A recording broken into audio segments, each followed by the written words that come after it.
Quiet, please.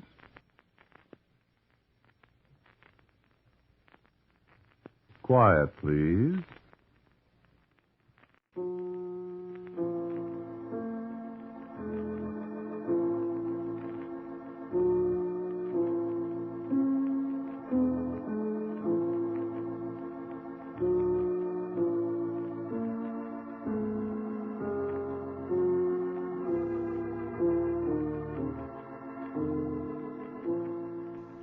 QuietPlease.org presents Quiet Please, which is written and directed by Willis Cooper, and which features Paul Narum. Quiet Please for tonight is called Below Fifth Avenue.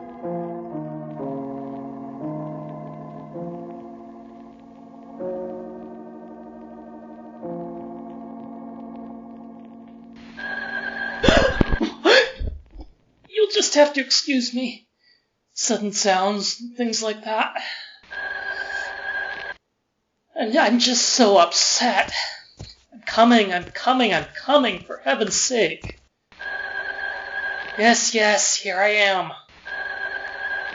Hello, he's not here. What? Say he's not here. Me?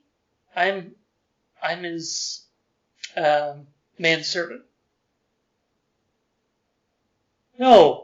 No, I am not here. Ooh. All right. No, I will not have you coming here.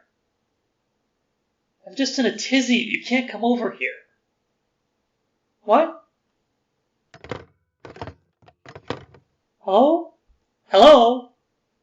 Huh. Heck.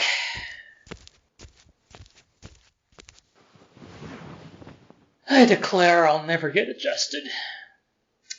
Television, radar, wars, Russian Bolsheviks, people flying across the ocean every which way. It wasn't like that in my day. I wish I had a bottle of beer. Oh no, what am I saying? Heck, I never want to drink beer again.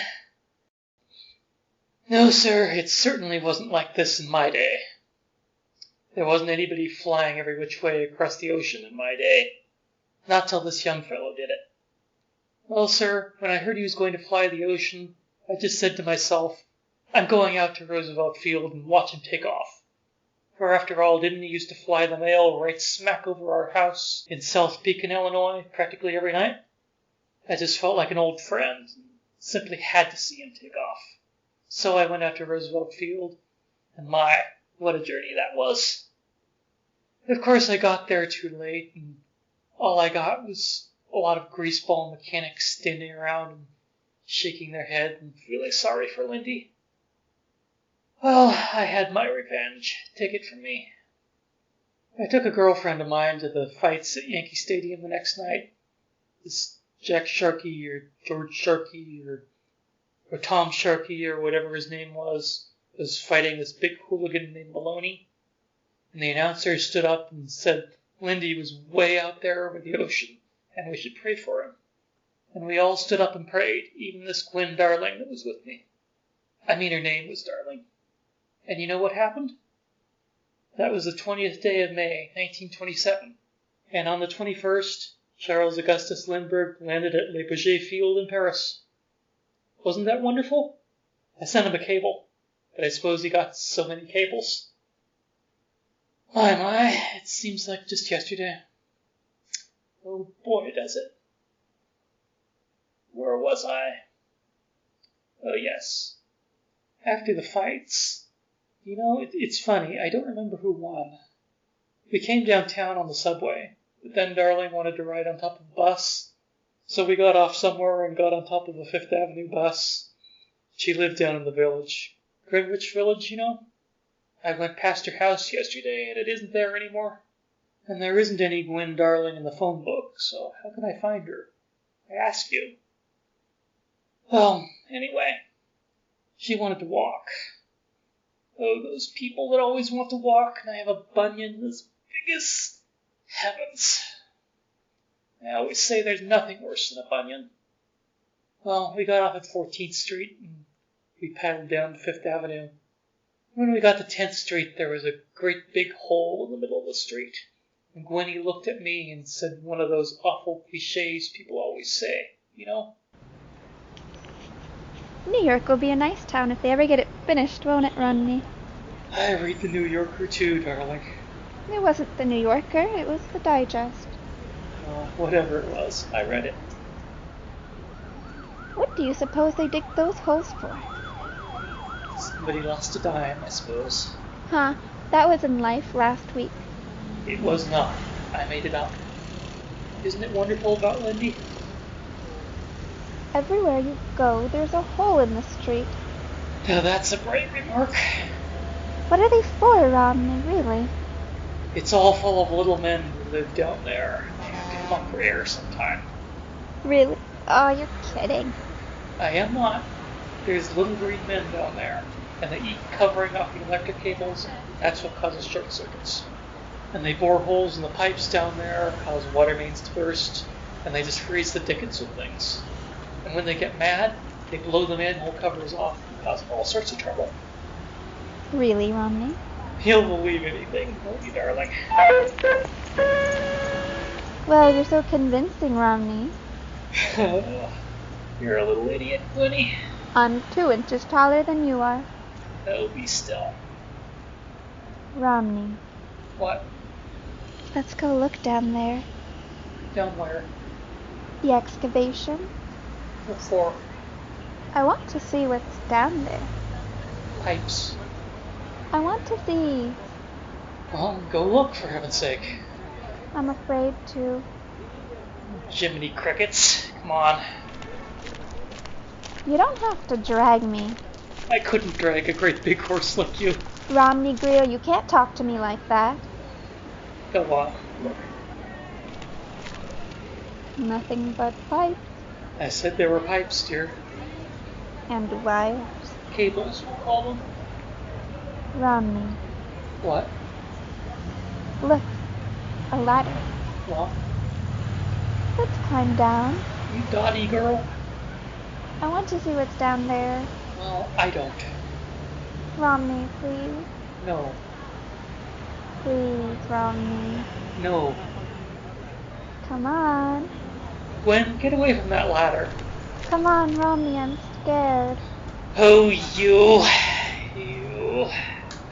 Us.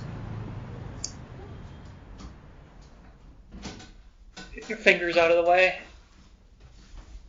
Look out, Romney, there's a loose rug in the... Look. Oh, Romney, are you hurt? Ooh. Now how are we going to get out of here again?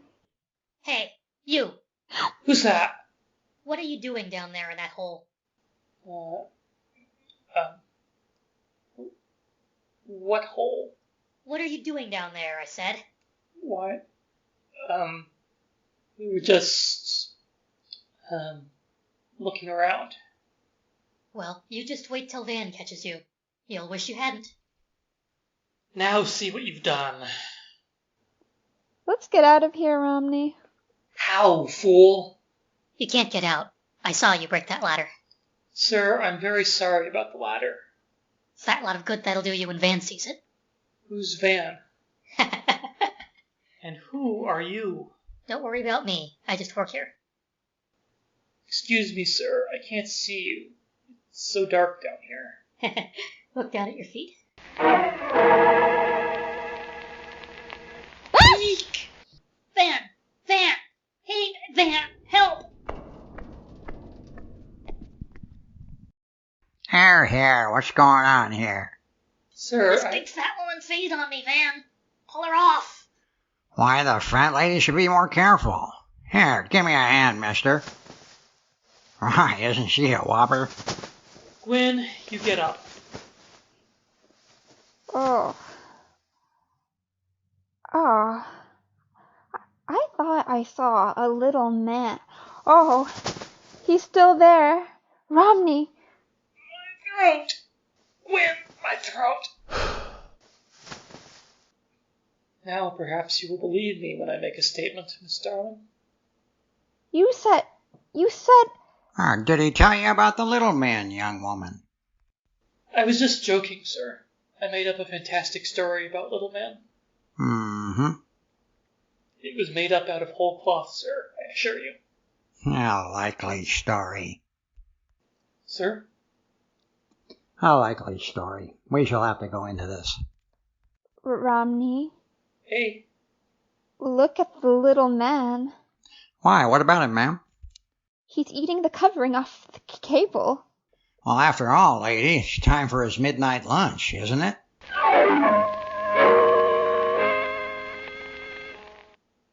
I give you my solemn affidavit. That's what he was doing. It isn't bad enough to climb down into a hole in Fifth Avenue at midnight. No. We have to find a little man, and the little man has to eat cables yet. I remember I thought to myself, golly, I thought, it's a good thing I didn't tell Gwen to eat people. The little Dickens would probably have been asking for mustard to put on the back of my neck. I tell you, it was just the most fantastic thing I ever experienced. And I remember it just like yesterday. But you haven't heard anything yet. For the first time in her life, that darling woman was speechless. I could have knocked her eyes off with a stick if I'd had a stick.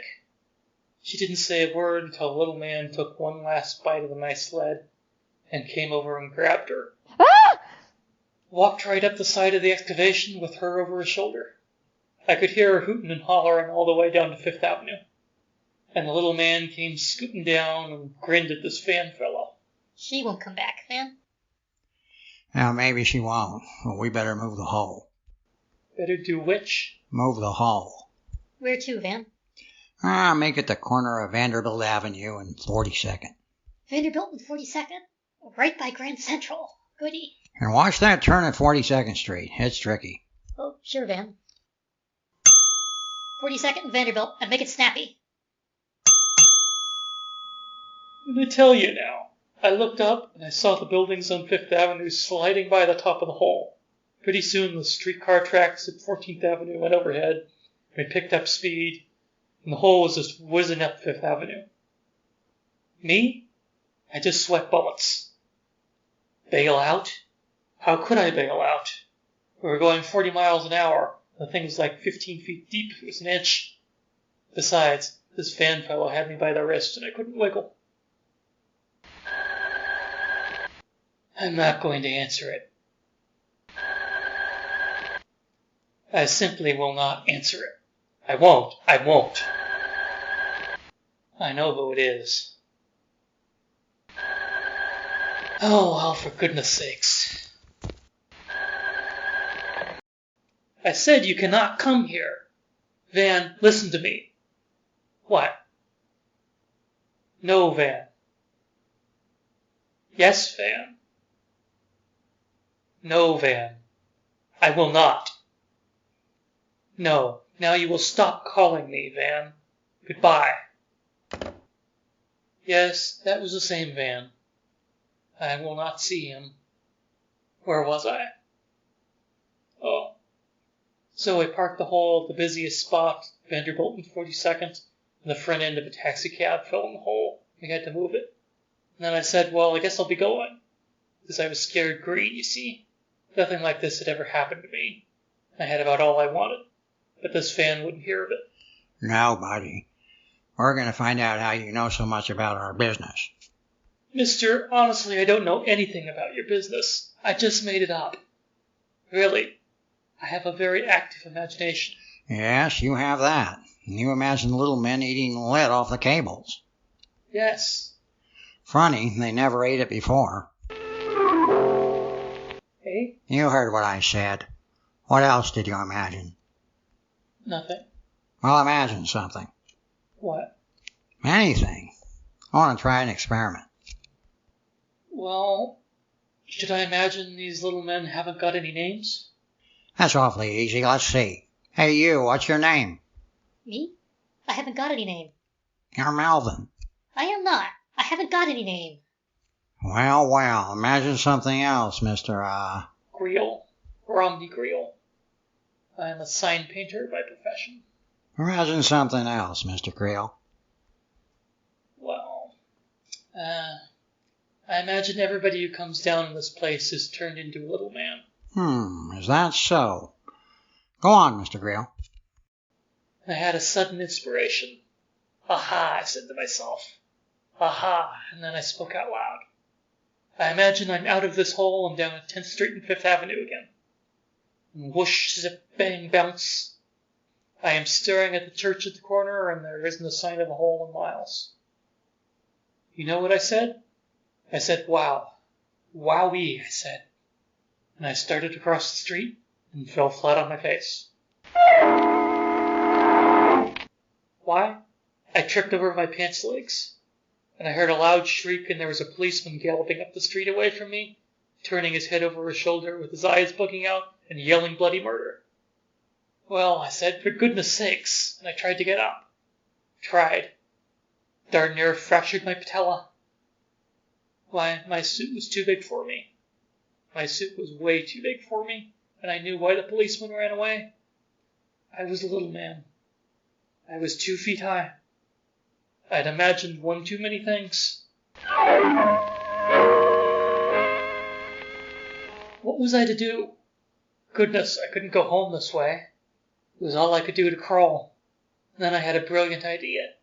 I slithered out to the middle of the street, and I sat down surrounded by my clothes, and I said in a loud voice, I imagine that hole is right back where it started. And there was a noise, and I looked, and here she came. A row of red lights roaring down the street at 40 miles an hour, and the hole pulled up right there at my feet and stopped.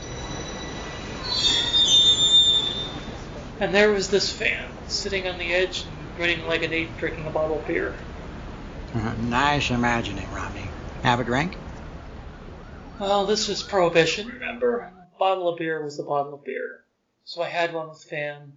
Pretty soon I felt better. So we went below and had a very nice sociable session, Van and I. You know, Romney, you could be very valuable to me in my business. Well, sign painting isn't really so ludicrous. I mean, lucrative. Inform me of your proposition. Have another beer. I don't mind if I do.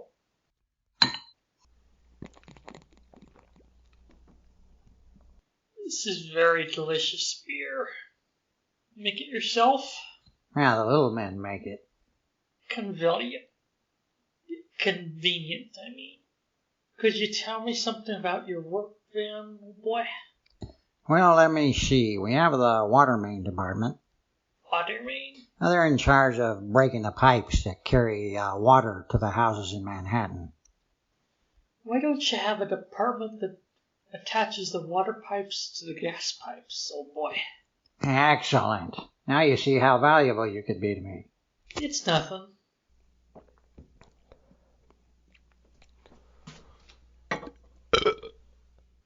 Go on. And the telephone division. Yes, Melvin? My name's not Melvin. Look, Van, we just got the Chelsea Exchange hooked up with Eastern Pennsylvania. They won't get that unscrewed till day after tomorrow. Oh, fine, Melvin. Don't call me Melvin. I imagine they'll get it fixed before that, Van. You know, the telephone room. Darn you, now look what you've done. Now we've got all the work to do over again. What? You and your imagining. Make him stop, Van. Romney, don't imagine anything until I tell you. Oh, all right. Go ahead, Melvin, and get those manholes blown up there in the Bronx. Oh, all right. But you leave us alone now. I want to hear more about this work, Van. Well, our principal's digging holes. You see, I was elected commissioner of annoyance and inconvenience on a platform of more holes for Manhattan. But to tell you the truth, I haven't been able to get them. We have to keep moving holes all over town, and they get in pretty bad shape.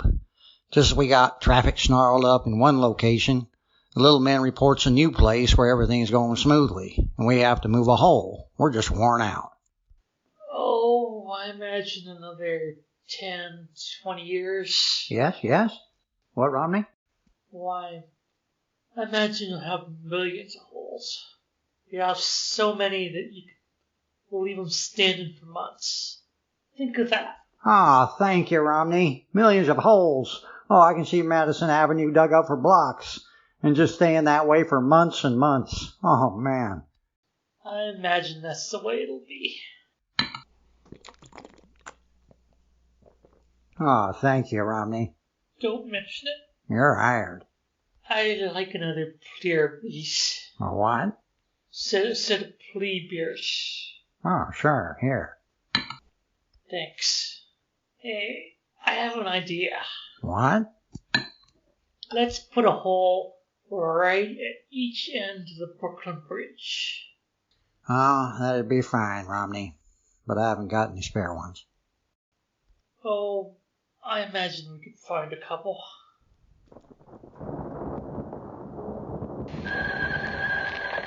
Hello? Say, Van, What? there's a beautiful new hole at each end of the Brooklyn Bridge. Oh boy, and the Dodgers are playing a doubleheader today. You can thank Romney for that, Melvin. Don't call me Melvin. Well, Romney, you really are hired. This is... Romney. Who's that? Romney. Romney Greel. It's Gwen. Hello, Gwen. You come right out of that, Romney. I'll call a cop. Oh, I don't imagine you will. Hey, well, all right, I won't. I'm going to stay here, Gwen. You come with me. Nope. Romney, I love you. Nonsense. That's right, nonsense. I'll come down there after you. Oh, I imagine you'll go home and go to sleep. Well, good night, Romney.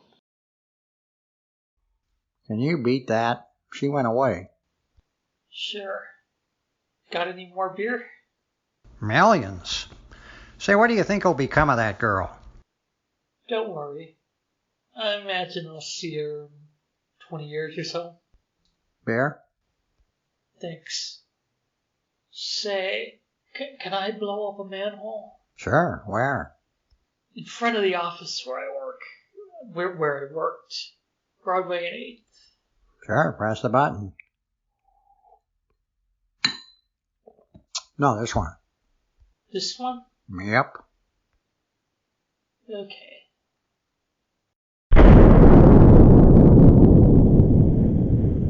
Hey, Van. Van. Hey, little man. Van, I pressed the wrong button. Gosh, it's dark in here. Oh.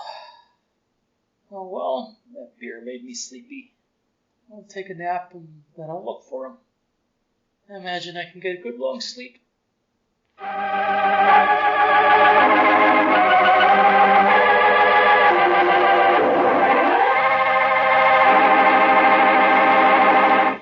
Well, I can assure you I got a good long sleep, all right. Gracious. When I woke up, it was dark as pitch, or whatever it is. And you know what? That scoundrel had moved the hole. And there I was, coming to somewhere down below Fifth Avenue, and no way to get out. Well, did I have a tizzy. And I was so hungry, and that beer, what a hangover. Well, I stood it as long as I could, and if I could have found that Van, I'd have shaken him till his teeth rattled, but there wasn't a sound. I was all alone. Well, I tell you, I was starving. Finally, I found the telephone cable, tore it down, and ate about 2 yards of it, and I felt better. So I slept a little again, and I was awaked, so help me, by somebody hammering over my head. Well, to make a long story short, it was the telephone company. They'd come down to fix the cable I'd eaten, you see. So I got out. Oh, I was a sight, but apparently I'd imagined in my sleep that I was the right size again, so I wasn't troubled by that. And I climbed out of the hole, and I must say it wasn't as good a hole as we had when Van and the little men were there. And I came out, and finally I found this place to live. And you know when it was I got out of that hole? Day before yesterday. 21 years after I blew it up. Accidentally, of course. Yes, sir. Oh, there's Van. The dickens with him. Just as soon as he found I was out, he started pestering me. I won't answer the door, so you can just knock till your knuckles bleed. No. Oh, for goodness sakes. Now listen. Good evening, sir. I am introducing and offering for sale a new type of house. Romney. When? Oh, Romney. I've been looking for you for 20 years. Well, hello, Gwen. Where have you been, Romney, darling? I've been away, dearest. Are you married? Oh, my, no. Romney, it's still leap year. You have to marry me. Why, Gwen, I imagine I'd like that. Gwen, kiss me, dearest. Oh, how I love you. Ooh. Oh, Romney, don't ever leave me again. Leave you? Ha! I can just imagine me leaving you and going back with that fellow again. Oh, what am I saying? I heard you, Romney. I heard you imagining. Come along. Well, goodbye, Gwen. Romney, who is this man? Come on, Romney. No, Romney. Bring her along, Romney, if you want to. Ha! I can just imagine her coming with me down to that place. Well, what are we waiting for, Romney? Come on, kids. We got a lot of work to do. Park Avenue's all torn up, and Madison. And I've got my eye on a place at 10th Street and 5th Avenue, where we started out, Romney. Come on, Gwenny. Lead the way, Mr. Van Winkle.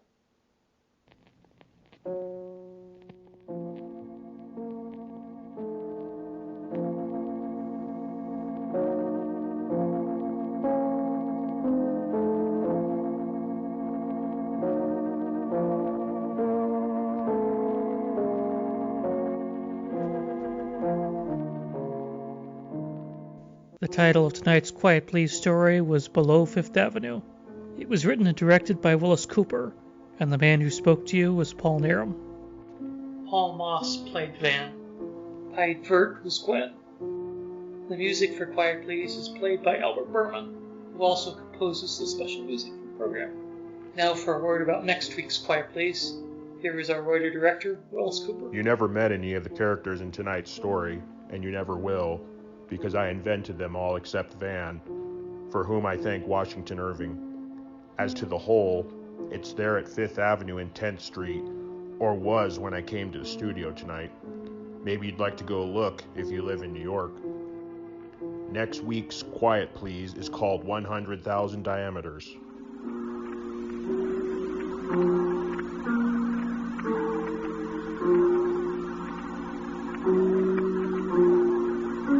And so until next week at the same time, I am quietly yours, Ernest Chappell.